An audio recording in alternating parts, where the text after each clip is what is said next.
The ജേർണലിസ്റ്റിലേക്ക് 11 ദിവസം നീണ്ടുനിന്ന ഈ യുദ്ധത്തിലെ വളരെ നിർണായകമായ ഘട്ടങ്ങളിലേക്ക് കാര്യങ്ങൾ കടന്നിരിക്കുകയാണ്. ഇറാനിൽ നിന്നുള്ള മാധ്യമ വാർത്തകൾ ശരിയാണെങ്കിൽ ഇപ്പോൾ നെതന്യാഹുവിൻ്റെ കാര്യം ഏറെക്കുറെ തീരുമാനമായി എന്ന് തന്നെ കരുതേണ്ടി വരും. നെതന്യാഹുവിന് ഗുരുതരമായ പരിക്കേൽക്കുകയോ അദ്ദേഹം കൊല്ലപ്പെടുകയോ അല്ലെങ്കിൽ അദ്ദേഹത്തിന് കാര്യമായി മറ്റെന്തോ സംഭവിക്കുകയോ ചെയ്തിട്ടുണ്ട് എന്ന് ഇറാനിലെ തസ്നീം ന്യൂസ് ഏജൻസിയാണ് ഇന്നലെ രാത്രിയോടെ റിപ്പോർട്ട് ചെയ്യുന്നത്. ഇന്ന് രാവിലെ മുതൽ അന്താരാഷ്ട്ര മാധ്യമങ്ങളിലൊക്കെ ഇതുമായി ബന്ധപ്പെട്ട തീവ്രമായ ചർച്ചകൾ നടന്നുകൊണ്ടിരിക്കുകയാണ്. അതായത് നെതന്യാഹു ഇപ്പോൾ ജീവനോടെ ഉണ്ടോ എന്ന ഒരു വലിയ ചർച്ചയ്ക്ക് തുടക്കമിട്ടിരിക്കുകയാണ് ഇറാനിൽ നിന്നുള്ള മാധ്യമങ്ങൾ. നെതന്യാഹുവിനെ ഇപ്പോൾ എവിടെയും കാണുന്നില്ല. അദ്ദേഹം പൊതുപരിപാടികൾ അവസാനിപ്പിക്കുന്നു, ഡിപ്ലോമാറ്റുകളുമായിട്ടുള്ള കൂടിക്കാഴ്ചകൾ മാറ്റിവെച്ചിരിക്കുന്നു, അദ്ദേഹത്തിൻ്റെ വീടിന് സമീപം സെക്യൂരിറ്റി വർദ്ധിപ്പിക്കുന്നു. അങ്ങനെ പല രീതിയിലുള്ള ചർച്ചകളും നടന്നുകൊണ്ടിരിക്കുകയാണ്. പക്ഷേ നെതന്യാഹുവിന് എന്തെങ്കിലും സംഭവിച്ചതായി ഒരു സ്ഥിരീകരണവും എവിടെയും വന്നിട്ടില്ല എന്ന് മാത്രമല്ല, ഇസ്രായേൽ ഇക്കാര്യത്തിൽ ഔദ്യോഗികമായി ഒന്നും പ്രഖ്യാപിച്ചിട്ടുമില്ല. അപ്പോൾ നമുക്ക് അതിനെപ്പറ്റി ഒന്നും അറിയില്ല എന്നുള്ളത് തന്നെയാണ് യാഥാർത്ഥ്യം. പക്ഷേ സ്വാഭാവികമായും നെതന്യാഹുവിന് ഒരു ജീവഭയം ഉണ്ടാകും.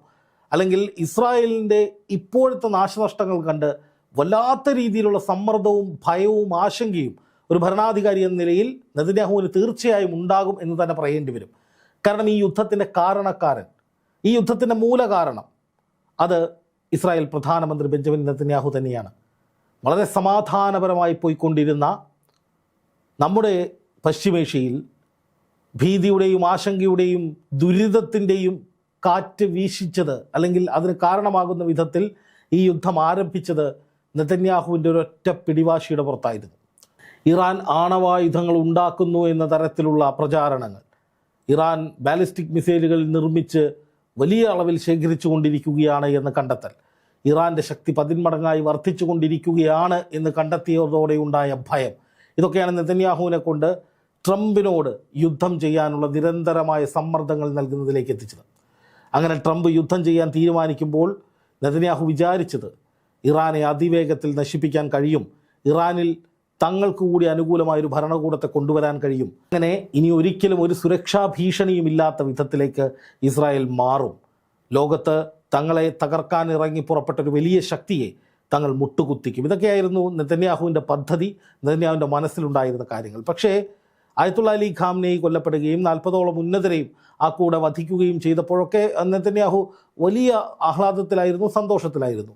എന്നാൽ അതിന് പിന്നാലെ ഇറാനിൽ പുതിയ ഭരണാധികാരി വരുന്നു, അയത്തുള്ള അലി ഖാംനെയേക്കാൾ തീവ്ര നിലപാടുകാരനായ മകൻ വരുന്നു. ആദ്യം മിസൈലുകൾ തൊടുത്തത് ഇസ്രായേലിലേക്കാണ്. അതാണ് ഏറ്റവും വലിയ തിരിച്ചടിയായി മാറിയത് ഇസ്രായേലിന്. പുതിയ ഭരണാധികാരിയുമായി ഏതെങ്കിലും തരത്തിലൊരു ചർച്ച നടത്തി അനുനയിപ്പിക്കൽ അടക്കമുള്ള ഒന്നും നടക്കില്ല എന്ന് ഖാംനെയുടെ മകൻ ആ അധികാര കസേരയിൽ ഇരുന്നതോടെ അമേരിക്കയ്ക്ക് വ്യക്തമായി, ഇസ്രായേലിന് വ്യക്തമായി. ഇസ്രായേലിലേക്ക് ആദ്യത്തെ ആക്രമണവും ആ പുതിയ ഭരണാധികാരി തുടങ്ങി. വലിയ നാശനഷ്ടം ടെലവീവിൽ ഉണ്ടായതായി റിപ്പോർട്ടുകൾ ഇന്ന് അൽ ജസീറ പുറത്തു വിടുകയും ചെയ്തിരിക്കുന്നു. അപ്പോൾ ഇതിൻ്റെയൊക്കെ അർത്ഥമെന്ന് പറയുന്നത് അത് നെതന്യാഹുവിന് വലിയ തിരിച്ചടികൾ വരികയാണ്. കാരണം ഇപ്പോഴും ഈ നിമിഷവും പുറത്തു വന്നിരിക്കുന്ന ഏറ്റവും പ്രധാനപ്പെട്ട ഒരു വാർത്ത ഞാൻ പ്രേക്ഷകരെ കാണിക്കാം. പുതിയ തിരിച്ചടി പ്രഖ്യാപിച്ച് ഇറാൻ പുറത്തെടുക്കുന്നത് ശക്തമായ മിസൈലുകൾ, അതായത് ഇറാൻ്റെ മിസൈൽ ശ്രേണിയിലെ ഏറ്റവും പ്രധാനപ്പെട്ട മിസൈലുകൾ ഈ 11ാം ദിവസമാണ് ഇറാൻ പുറത്തെടുക്കാൻ പോകുന്നത്.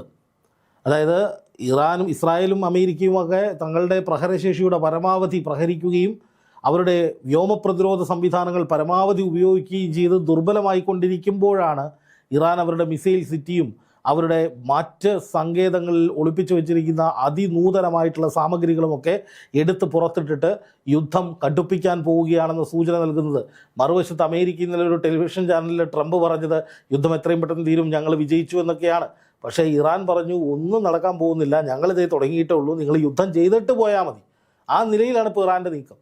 ഞങ്ങളെന്തായാലും ഞങ്ങളുടെ പരമാധികാരിയെ വധിച്ചു, ഞങ്ങളുടെ രാജ്യത്ത് ഒരുപാട് കേടുപാടുകൾ ഉണ്ടാക്കി, ഞങ്ങളുടെ ആണവ കേന്ദ്രങ്ങൾ തകർക്കുന്നു, എണ്ണ സംഭരണ ശാലകൾ തകർക്കുന്നു, ഇനിയിപ്പോൾ എന്തായാലും നിങ്ങൾ ഈ യുദ്ധം നിർത്താൻ ഞങ്ങൾ സമ്മതിക്കില്ല, ഇനി നീയൊക്കെ യുദ്ധം ചെയ്തിട്ട് പോയാൽ മതി എന്ന് പറഞ്ഞ് ഇറാൻ പുതിയ നിലപാട് പ്രഖ്യാപിച്ചിരിക്കുന്നു. നമുക്ക് നോക്കാം എന്താണ് നിലപാടെന്ന്. ഇസ്രായേലിലെ ലക്ഷ്യസ്ഥാനങ്ങൾക്ക് നേരെ ഞങ്ങൾ പുതിയ റൗണ്ട് ആക്രമണങ്ങൾ ആരംഭിച്ചു എന്നാണ് ഇറാൻ സൈന്യം ഔദ്യോഗികമായി പറഞ്ഞിരിക്കുന്നത്. തെലവീവിലും നഗരങ്ങളിലും പരിസര പ്രദേശങ്ങളിലും അപായ സൂചന നൽകുന്ന സൈറനുകൾ നിരന്തരമായി മുഴങ്ങുന്നുവെന്ന് ഇസ്രായേലി മാധ്യമങ്ങൾ തന്നെ റിപ്പോർട്ട് ചെയ്തു തുടങ്ങിയിരിക്കുന്നു. അധിനിവേശ ഹൈഫ തുറമുഖത്തെ എണ്ണ വാതക ശുദ്ധീകരണശാലകളെയും ഇന്ധന സംഭരണ ടാങ്കുകളെയും ലക്ഷ്യമിട്ടതായി IRGC പുറത്തിറക്കിയ പ്രസ്താവനയിൽ വ്യക്തമാക്കി.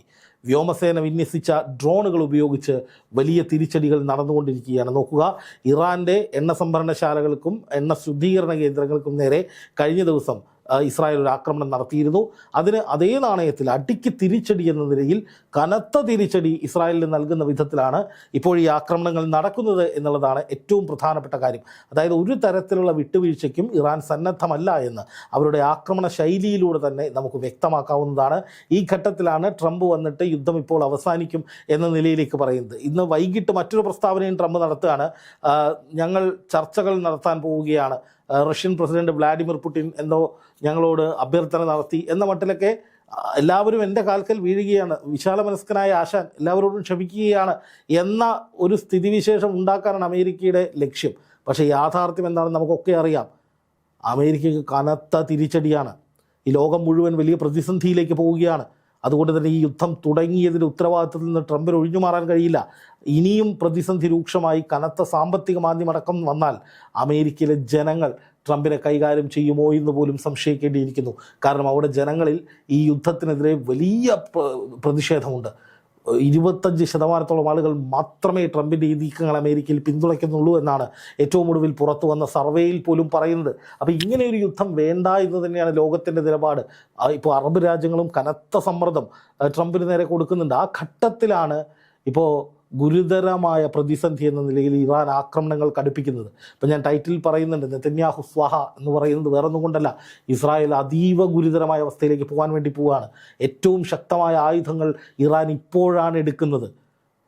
ഇറാൻ കഴിഞ്ഞ ദിവസം ക്ലസ്റ്റർ ബോംബുകൾ ഉപയോഗിച്ച് തുടങ്ങിയപ്പോൾ തന്നെ ടെലവീവിൽ വലിയ നാശനഷ്ടങ്ങളുണ്ടായി എന്ന് മാത്രമല്ല, ഞങ്ങൾ നെതന്യാഹു ആണ് ഞങ്ങളുടെ ടാർഗറ്റ് എന്ന് പറയാതെ പറയുന്ന വിധത്തിൽ ഇറാനിയൻ മാധ്യമങ്ങൾ നെതന്യാഹു കൊല്ലപ്പെട്ടോ, നെതന്യാഹു എവിടെയാണ്, നെതന്യാഹുവിന് മിസൈൽ അറ്റാക്കിൽ എന്തെങ്കിലും സംഭവിച്ചോ എന്നുള്ള ചോദ്യങ്ങളൊക്കെ ചോദിച്ചു തുടങ്ങി. അപ്പം അതിൻ്റെ അർത്ഥം നെതന്യാഹുവിലേക്ക് ഇറാൻ ശ്രദ്ധ കേന്ദ്രീകരിക്കുകയാണ് എന്നുള്ളതാണ്. അല്ലെങ്കിലും ഖാംനെയിയെ വധിച്ചതിന് പകരമായി ഇറാൻ എന്തു ചെയ്യുമെന്നാണ് ഇസ്രായേൽ കരുതിയത്? വെറുതെ വിടുമെന്നാണോ? അങ്ങനെ വെറുതെ വിടാൻ കഴിയുമോ ഇറാന്? ഷിയ സമൂഹത്തിൻ്റെ ഏറ്റവും പരമോന്നതരായ ഒരു നേതാവിനെ, പരമോന്നതരായ ലോകത്തെ ഏറ്റവും വലിയ നേതാവിനെ വെറുതെ അങ്ങ് കൊലപ്പെടുത്തിയിട്ട് ഇസ്രായേലിന് സമാധാനമായി പോകാൻ കഴിയുമെന്നാണ് അവർ കരുതിയത്. അങ്ങനെ ആയിരിക്കാൻ കരുതിയത്. പക്ഷേ ആ കണക്കുകൂട്ടൽ ഇപ്പോൾ തെറ്റിയിരിക്കുകയാണ്. ഇനി ഇറാൻ പറയുന്നത് കൂടി നോക്കാം. ശക്തമായ മിസൈലുകളാണ് ഇനി പ്രയോഗിക്കാൻ ഒരുങ്ങുന്നത് എന്ന് IRGC വ്യക്തമാക്കി. തങ്ങളുടെ മിസൈൽ പദ്ധതി തകർക്കപ്പെട്ടു എന്ന US-ൻ്റെ അവകാശവാദങ്ങളെ IRGC തള്ളിക്കളഞ്ഞു. ശരിയാണ്, കഴിഞ്ഞ ദിവസം അമേരിക്കയും ഇസ്രായേലും പറഞ്ഞത് ഇറാൻ്റെ 90% വരുന്ന മിലിറ്ററി സംവിധാനങ്ങൾ തകർത്തിരിക്കുന്നു, അവരുടെ ലോഞ്ച് പാഡുകൾ തകർത്തിരിക്കുന്നു, അവർക്കിനി മിസൈൽ അയക്കാൻ കഴിയില്ല എന്നാണ് പറഞ്ഞത്. എന്ന് മാത്രമല്ല, ട്രംപ് പറഞ്ഞത് ഇനി കീഴടങ്ങിയില്ലെങ്കിൽ 24 മണിക്കൂറിനുള്ളിൽ ഞങ്ങൾ ഒറ്റ രാത്രിയിൽ ഇറാനെ അങ്ങ് തീർക്കുമെന്നാണ്. ആ പറഞ്ഞിട്ട് 72 മണിക്കൂറായി. ഇതിനിടയിൽ നിരവധി 200-ലധികം അമേരിക്കൻ സൈനികർ കൊല്ലപ്പെട്ടു എന്ന തരത്തിൽ വാർത്തകൾ വരുന്നുണ്ട്. ഇസ്രായേലിൽ വലിയ നാശനഷ്ടങ്ങളുണ്ടായി. 2000-ലധികം ഇസ്രായേലിൽ അത്രയധികം ആളുകൾക്ക് പരിക്കേറ്റു എന്ന വാർത്തകൾ വരുന്നുണ്ട്. അതുപോലെ തന്നെ നിരവധി മരണങ്ങൾ ഇസ്രായേലിൽ ഉണ്ടാകുന്നുണ്ട് എന്ന് പല മാധ്യമങ്ങളും റിപ്പോർട്ട് ചെയ്യുന്നുണ്ട്. അതിൻ്റെ ഒന്നും ആധികാരികത അല്ലെങ്കിൽ അത് ഇസ്രായേൽ ഔദ്യോഗികമായി പ്രഖ്യാപിക്കാത്തത് കൊണ്ടാണ് ആ വാർത്താശകലങ്ങൾ ഞാൻ നിങ്ങളെ കാണിക്കാത്തത്. പക്ഷേ അങ്ങനെയുള്ള വാദങ്ങൾ ഒരു വശത്ത് വരുന്നുണ്ട്. അതുപോലെ തന്നെ ഇറാൻ ക്ലെയിം ചെയ്യുന്നുണ്ട് ഞങ്ങൾ വലിയ വലിയ ആക്രമണങ്ങൾ നടത്തിയിട്ടുണ്ട് എന്ന്. സ്വാഭാവികമായിട്ടും ഇസ്രായേലിൽ നിന്ന് പുറത്തു വരുന്ന നിരവധി ദൃശ്യങ്ങൾ തെളിയിക്കുന്നത് അവിടെ വ്യാപകമായ ആക്രമണങ്ങൾ സക്സസ്ഫുൾ ആയിട്ട് നടത്താൻ കഴിയുന്നുണ്ട് ഇറാന് എന്നു തന്നെയാണ്. ഇനി നോക്കുക, അടുത്ത വാദം, 1 ടണ്ണിലധികം ഭാരമുള്ള യുദ്ധ ശീർഷകങ്ങൾ വഹിക്കാൻ ശേഷിയുള്ള മിസൈലുകൾ ഞങ്ങൾ വിന്യസിച്ചുകൊണ്ടിരിക്കുകയാണ്, അല്ലെങ്കിൽ വിന്യസിക്കാൻ പോവുകയാണ് എന്നാണ് IRGC പറയുന്നത്. എന്നാൽ മിസൈലുകളെക്കുറിച്ച് കൂടുതൽ കാര്യങ്ങൾ IRGC രഹസ്യാത്മകതയുള്ളത് കൊണ്ട് തന്നെ പറയുന്നില്ല. പക്ഷേ ഒന്ന് ആലോചിച്ച് നോക്കൂ, കഴിഞ്ഞ ദിവസം ഒരു 9 പേർ ഈ ജെറുസലേമിനടുത്ത് ഒരു ഭൂഗർഭറയിൽ ഒളിച്ചിരുന്ന 9 ഇസ്രായേലിലെ 9 പേർ ഒറ്റ സ്ഫോടനത്തിൽ കൊല്ലപ്പെട്ടിരുന്നു. അതെന്ന് പറയുന്നത് ഈ ബങ്കറുകളെ തകർക്കാൻ ശേഷിയുള്ള ഒരു സ്ഫോടക വസ്തുവാണ്. ഫത്ത 2 മിസൈലിനൊപ്പം ബോംബുകളാണ് അയച്ചത്. അതിൻ്റെ പേലോഡ് കപ്പാസിറ്റി ഏതാണ്ട് 500 കിലോയോ മറ്റോ ആയിരുന്നു. ഇതെന്ന് പറയുന്നത് 1 ടണ്ണിന് മേലെ ഭാരമുള്ള ബോംബുകൾ, സ്ഫോടക വസ്തുക്കൾ, ഒരുപക്ഷെ ക്ലസ്റ്റർ ബോംബുകളായിരിക്കാം. അപ്പോൾ ഉണ്ടാകുന്ന ആഘാതം ഇതുവരെ ഉണ്ടായതിൻ്റെ ഇരട്ടിയായിരിക്കും. വലിയ തിരിച്ചടി ഇസ്രായേലിന് കൊടുക്കുന്നതായിരിക്കും. അതാണ് ഞാൻ ആദ്യം പറഞ്ഞത് നെതന്യാഹു സ്വാഹ എന്ന്. കാരണം നെതന്യാഹുവിന് നിന്ന് തിരിയാൻ പറ്റാത്ത, ഒരു തരത്തിലും രക്ഷയില്ലാത്ത വിധത്തിലുള്ള അറ്റാക്കുകളിലേക്കാണ് ഇപ്പോൾ ഇറാൻ പോകുന്നത് എന്നുള്ളതാണ് ഏറ്റവും പ്രധാനപ്പെട്ട കാര്യം. അതേസമയം നെതന്യാഹുവിനൊന്നും സംഭവിച്ചിട്ടില്ല എന്ന മട്ടിലൊക്കെ ഇസ്രായേലിൽ നിന്ന് ചില വാർത്തകൾ വരുന്നുണ്ട് എങ്കിലും അവിടെ വലിയ നാശനഷ്ടങ്ങൾ ഉണ്ടായിട്ടുണ്ട്. ഇസ്രായേൽ പ്രധാനമന്ത്രിയുടെ ചീഫ് ഓഫ് സ്റ്റാഫിൽ അദ്ദേഹവുമായി അടുത്ത ബന്ധമുള്ള ഒരാൾ കൊല്ലപ്പെട്ടിട്ടുണ്ടെന്ന് വാർത്തകൾ വരുന്നു. പക്ഷേ അതും സ്ഥിരീകരിക്കുന്ന വാർത്തകളല്ല. പക്ഷേ സ്ഥിരീകരിച്ചൊരു വാർത്ത എന്ന് പറയുന്നത് ഇസ്രായേലിൻ്റെ ധനമന്ത്രിയുടെ മകൻ, അദ്ദേഹം സൈന്യത്തിലുള്ള ആളാണ്, അദ്ദേഹത്തിന് ഗുരുതരമായി പരിക്കേറ്റു എന്നാണ്.